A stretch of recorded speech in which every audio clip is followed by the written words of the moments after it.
Well, I've said before that my dream instrument would be the Irish tenor banjo with a set of regulators like the uilleann pipes, specifically for tunes like this. This is a jig called Helvic Head.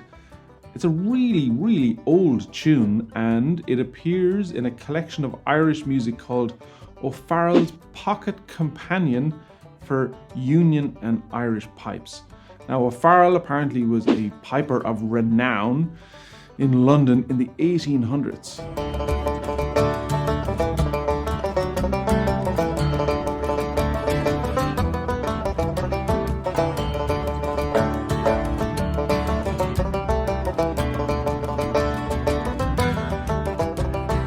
This is an old tune. O'Farrell's Companion was published in 1804, if you can believe that.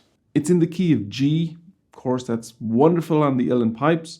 It's a 5-part jig, and for the purposes of this lesson, I'm going to take each part individually and use it to demonstrate a different technique. So, part 1, we're going to look at triplets. Part 2, we're going to look at pull-offs. Part 3 involves a left-hand positional switch to get up to the high B, which we have talked about before.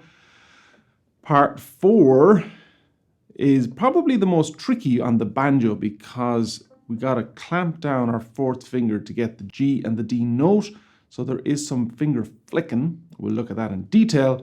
And the last part, even though the tune is in the key of G, sinks down into this gorgeous D major chord. And of course, if you're an uilleann piper, that's your moment.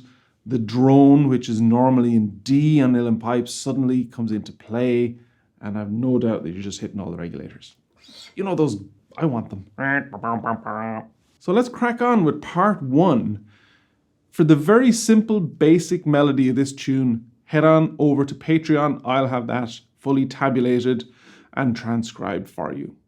It is a little bit important to learn the simple melody, so then when you add the ornamentation on top, you're learning about adding ornamentation to melody. But if you want to just jump on and straight away learn all the ornamentation, that's what I'm here for.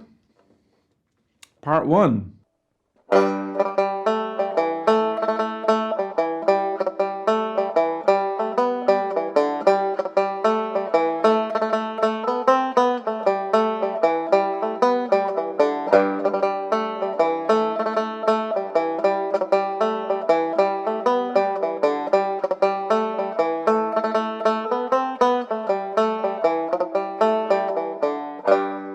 So that's it with simple one-note triplets. Again, just for the point of iteration, triplet is down, up, down.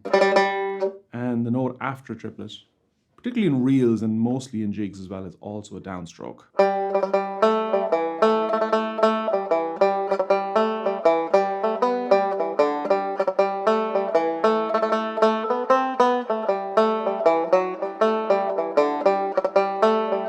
Now, you might hear a little dampened or stuttered triplet on that G, and essentially all we're doing is dampening the first 2 notes of the triplet, triplet being 3 notes. So we're going to hit the string dampened, which essentially means lifting the finger on the left hand off for the first 2 notes.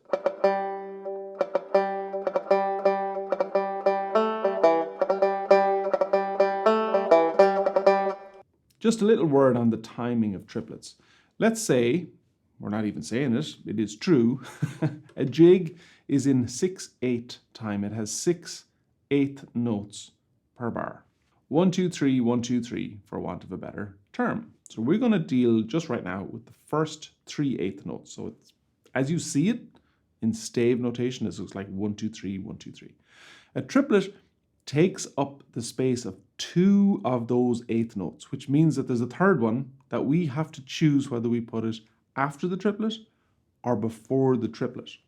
So the very first bar of this tune is a G. So we can either go triplet, 1, 2, 3, and another G at the end, or we can go G, 1, 2, 3. I really hope that makes sense. So it sounds like this. Option 1, where we put the long note first. So in essence, I think of it as 1, 1, 2, 3. Or we can do the triplet first and put the extra note after it. It's not an extra note, it's a note that's in the measure.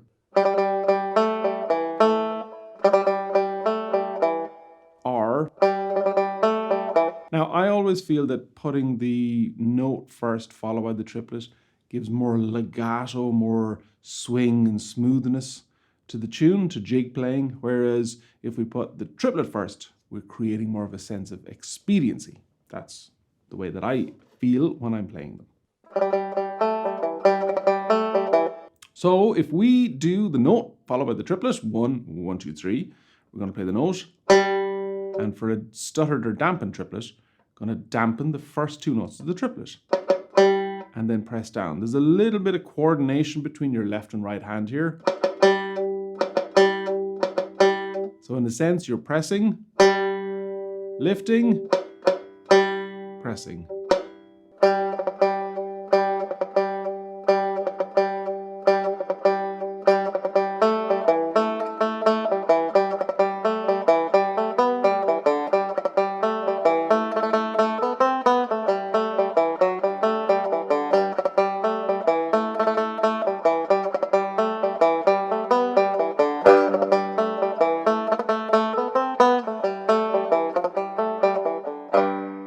It is possible to do one on the open A triplet. You play the note, dampen for the first 2 notes of the triplet, and lift off. So your index finger is just kind of touch and go. And you're just creating that sound.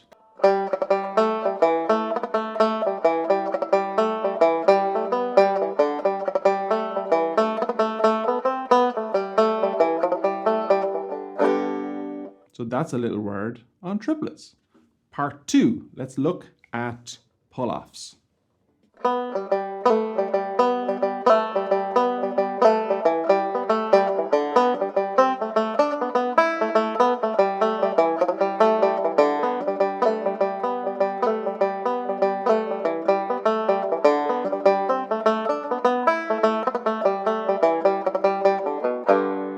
All right, so what's happening there?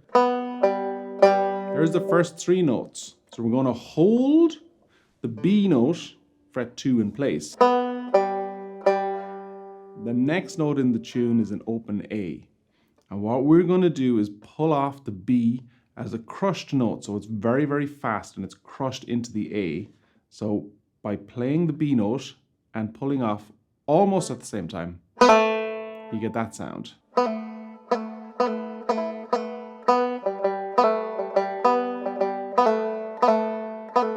Really, really nice.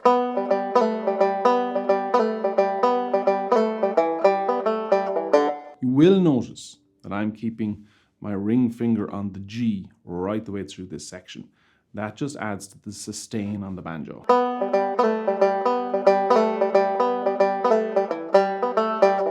It also adds a little bit of support for your index finger when you're doing that pull-off.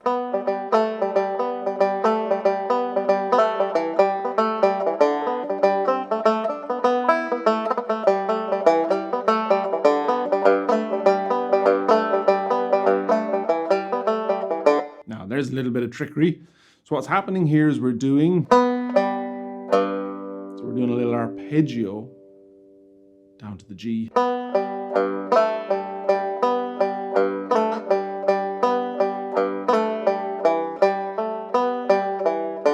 So it's nice and easy when you slow it down, right?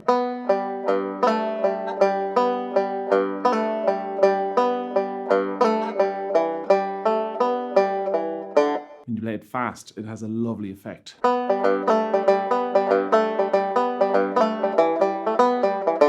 And of course, what we're doing here is contrast, right? So we're busying up the first four measures, the first four bars of this second part. And then we're going to simplify it when it goes on the kind of stair walk, which is a beautiful part of the melody. And that doesn't need as much busyness. It doesn't need a whole load of triplets and chords and pull-offs. So we're going to do that in the first four bars.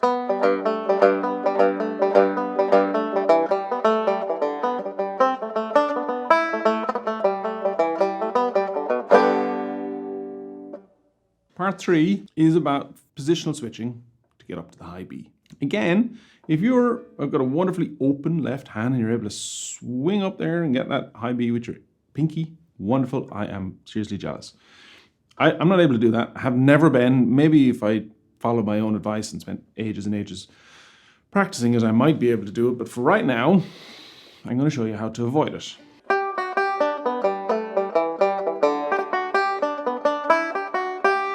Switch at that point. So it involves a little slide up to the G.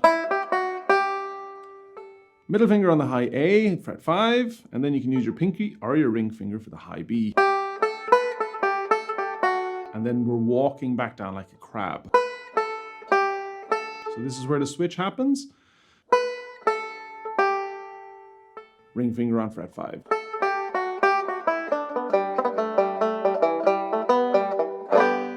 So let's just have a look at that one again.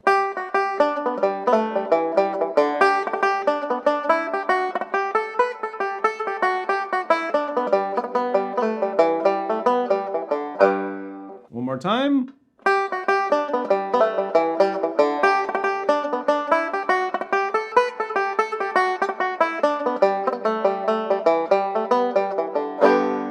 So just one other additional point on that. Those 6 notes, that one measure where we're on the high B, I play that purely straight. And then for contrast, I'm going to put 2 descending moving triplets after it.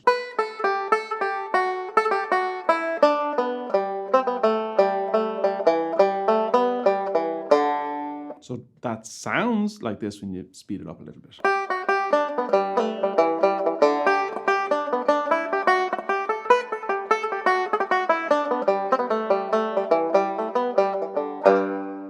Again, it's about creating contrast. The fourth part technically is the most challenging on the banjo. So here are the notes.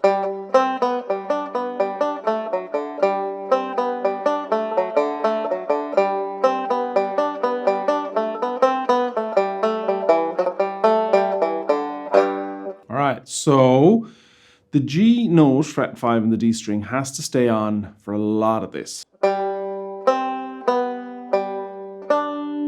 And this is the awkward part where we need to flick down so that you're catching the high D, fret 5 on the A string. And then the next note in the tune is fret 2 on the A string, the B note. So we need to jump right back off that high D.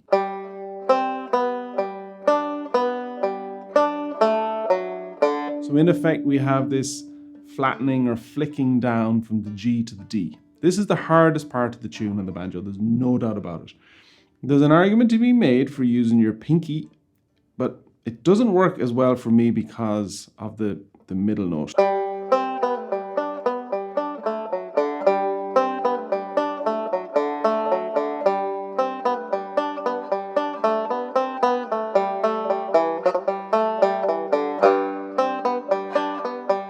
So I can do it when it's slowed down, but at speed, I just don't have that dexterity in the left hand to catch it with my pinky. So I'm into flicking the ring finger.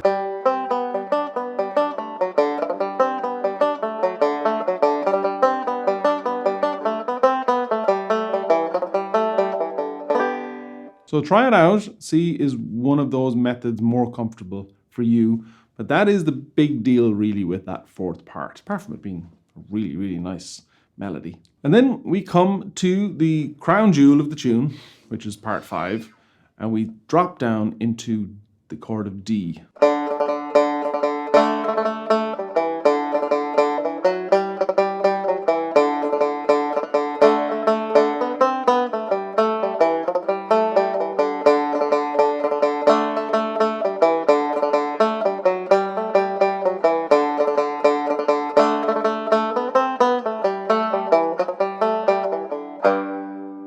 never feel I get to do it justice on the banjo.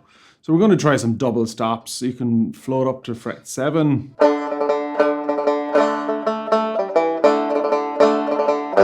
Hit some double stops with the open A string.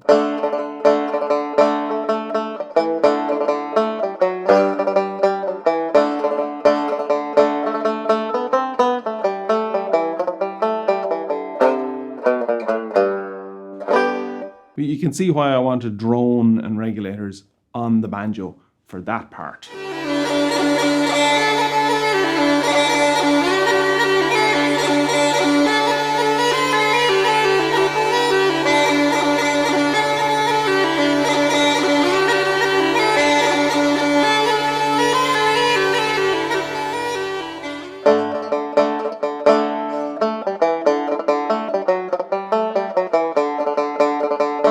So what we're trying to do is just give as much reverence as possible to this big D chord that comes in fret 5. So we have 3 options. We can do a low A on the bottom, which creates a bit of a D chord. We can use the open D and the open A.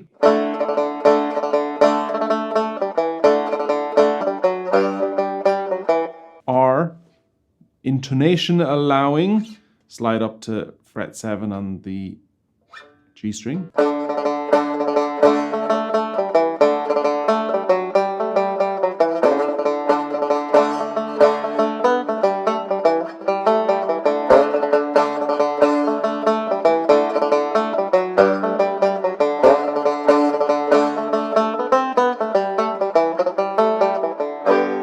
You get to feel like a Donegal fiddler player just for a moment. So there you go. I hope you enjoyed this lesson. If you did, hit the like, hit the subscribe, let other people know that you're enjoying it. Drop a comment. And all of this is fully notated, tabbed out on Patreon.